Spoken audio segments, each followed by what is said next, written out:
Hi అండి. ఎలా ఉన్నారు అందరూ? నేనైతే చాలా బాగున్నాను. ఈరోజు మా పాప స్కూల్ లంచ్ బ్రేక్ అయితే నేను చామదుంపల ఫ్రై అయితే చేశాను. చేసి చారు పెట్టాననమాట. చామదుంపలు ఎప్పుడు చేసినా చామదుంపల పులుసు పులుసు అనే అంటూ ఉంటుంది. పులుసు అంటే చాలా ఇష్టం. ఆ దుంపలు అంటే చాలా చాలా ఇష్టం అనమాట మా పాపకి. సో ఈసారి ఏంటి అంటే ఫ్రై చేద్దాం ఒకసారి అని ఫ్రై అయితే చేశాను. ఇలా ఫ్రై చేసుకుంటే చాలా అంటే చాలా టేస్టీగా ఉంటాయి. దుంపలు కూడా బాగుంటుంది కర్రీ. ఒకసారి ఇలా ట్రై చేసి చూడండి. చాలా సింపుల్గా అయిపోతుంది. పెద్ద ప్రాసెస్ కూడా ఏముండదు. ఒక 2 పచ్చిమిర్చి అయితే చీల్చుకున్నాను నేను అందులోని. కడాయి పెట్టి స్టవ్ మీద ఒక 2 టేబుల్ స్పూన్లు ఆయిల్ వేసుకున్నాను. ఆయిల్ వేసుకొని పచ్చిమిర్చి సన్నగా కట్ చేసుకునేవి అందులో వేసేసి ఒక 1/2 టేబుల్ స్పూన్ వరకు జీలకర్ర అయితే యాడ్ చేసుకున్నాను.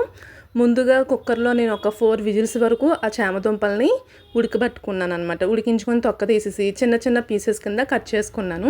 మీరు డైరెక్ట్ దుంపలు చిన్నవి అయితే దుంపల్లా కూడా వేసేసుకోవచ్చు. సో అలా వేసుకుంటేనే ఇంకా బాగుంటుంది. దుంపల్లా ఉంటే మా పాప ఏంటంటే అది పట్టుకొని కొరికి తినడం కొంచెం దానికి చాలా పెద్ద టాస్క్ అయిపోతుంది అనమాట స్కూల్లోని. సో తన కోసం అనేసి నేను చిన్నగా ముక్కలు కట్ చేసేసుకున్నాను. సో కట్ చేసేసుకొని ఆ దుంపలను కూడా అందులోనే వేసేసాను.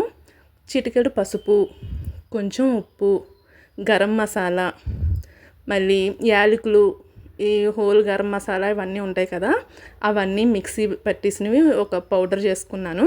ఆ పౌడరు, కొంచెం కారం, అంటే కారం ఎంత తింటుందో తెలుస్తుంది కదా పిల్లలు.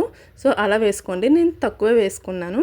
అలా వేసేసుకొని ఒక్కసారి మొత్తం అన్నీ కలిసేలాగా కలిపేసుకొని ఒక్క 2 నిమిషాలు మూత పెట్టేసి అలా వదిలేసేయాలన్నమాట.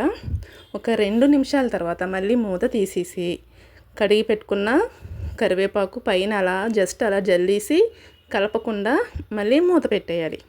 మూత పెట్టేసి దాన్ని మళ్ళీ ఒక 2-3 మినిట్స్ తర్వాత మూత తీసేసి దాన్ని అటు ఇటు ఫ్రై చేసినప్పుడు ఈ కరివేపాకు వేగుతుంది కదా, వేగినప్పుడు భలేగా స్మెల్ వస్తూ ఉంటుంది అలా కలిపినప్పుడు. సో అటు ఇటు కలిపేసుకోవాలి.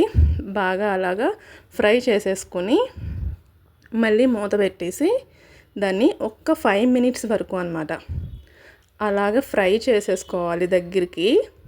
ఎంత బాగా ఫ్రై అయిపోతాయంటే మనం వేసిన మసాలాలు ఉంటాయి చూసారా, ఆ మసాలాలు మొత్తం కూడా ఈ దుంపలకే పడుతూ ఉంటుంది అనమాట.